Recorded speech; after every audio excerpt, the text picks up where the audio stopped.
Hi friends, welcome back. இன்னைக்கு special ஒரு டிஃப்ரெண்டான டிஷ் நத்தை வறுவல் oyster fry. அதோட மருத்துவ குணம் பற்றி சொல்லணும்னா இந்த ஒரு வீடியோ பத்தாது. நீங்கள் கூகுளில் போய் சர்ச் பண்ணி பாருங்கள்.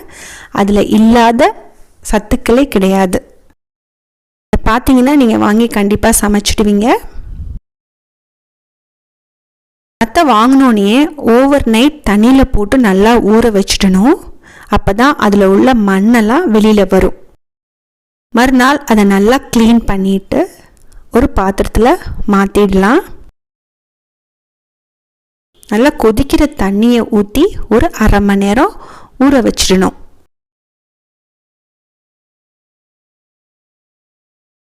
அப்போ தான் உள்ள ஃப்ளஷ் எடுக்கிறதுக்கு வரும். நல்லா அரை மணி நேரம் ஆயிடுச்சு. இப்போ எப்படி அதை எடுக்கிறதுன்னு பார்க்கலாம். ஒரு டூத்பிக் வச்சு இப்படி அப்படி எடுத்திங்கன்னா அதில் உள்ள ஃப்ளஷ் தனியாக வெளியில் வந்துடும்.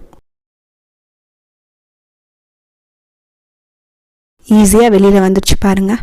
இப்படி ஒவ்வொன்றா எடுத்து வச்சுக்கணும்.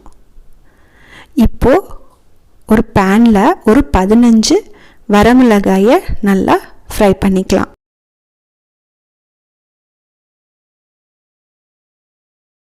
லைட்டாக ஆயில் விட்டு ஃப்ரை பண்ணிக்கலாம்.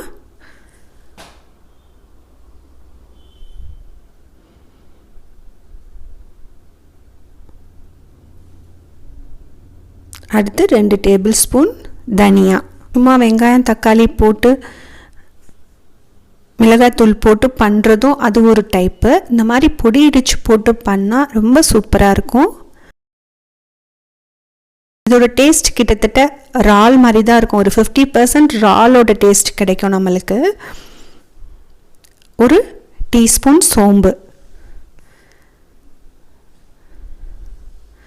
ஒரு டீஸ்பூன் சீரகம், ஒரு டீஸ்பூன் மிளகு,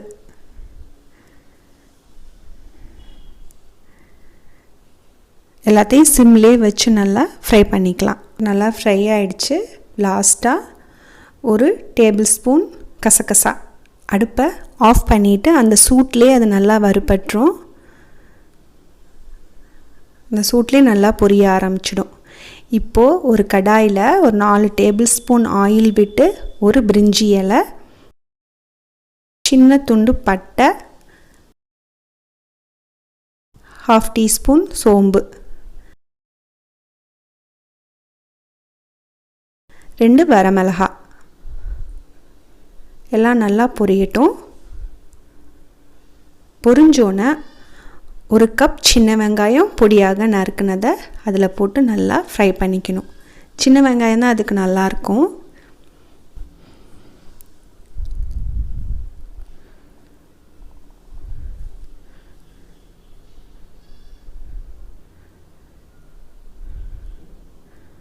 நல்லா கோல்டன் ப்ரௌன் ஆகட்டும்.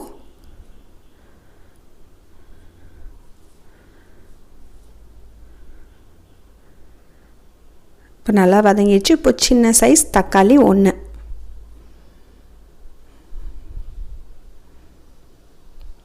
தேவையான அளவு உப்பு, 1/2 டீஸ்பூன் மஞ்சள் தூள்.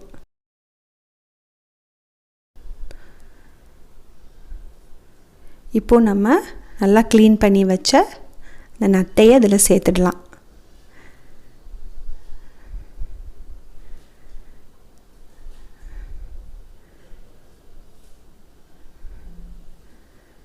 அதையும் நல்லா எண்ணெயில் வதக்கிக்கங்க.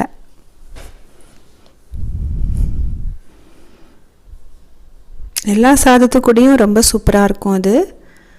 ரசம் சாதம், சாம்பார் சாதம், தயிர் சாதம், பழைய சாதத்தோடு ரொம்ப சூப்பராக இருக்கும்.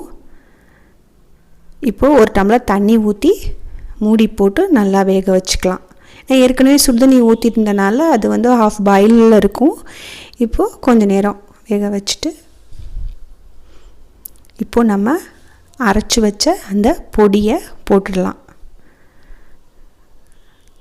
வெந்ததுக்கு அப்புறம் தான் பொடி போடணும். பொடி போட்டோன்னா ரொம்ப நேரம் கொதிக்க விட வேண்டிய அவசியம் இல்லை. ஏன்னா ஏற்கனவே நம்ம ஆயிலில் ஃப்ரை பண்ணியிருக்கோம்.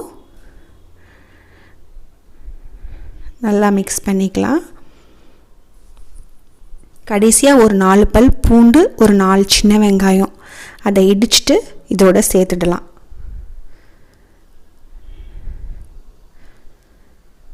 பார்க்குறதுக்கே கலர்ஃபுல்லாக எப்படி இருக்குது பாருங்கள்.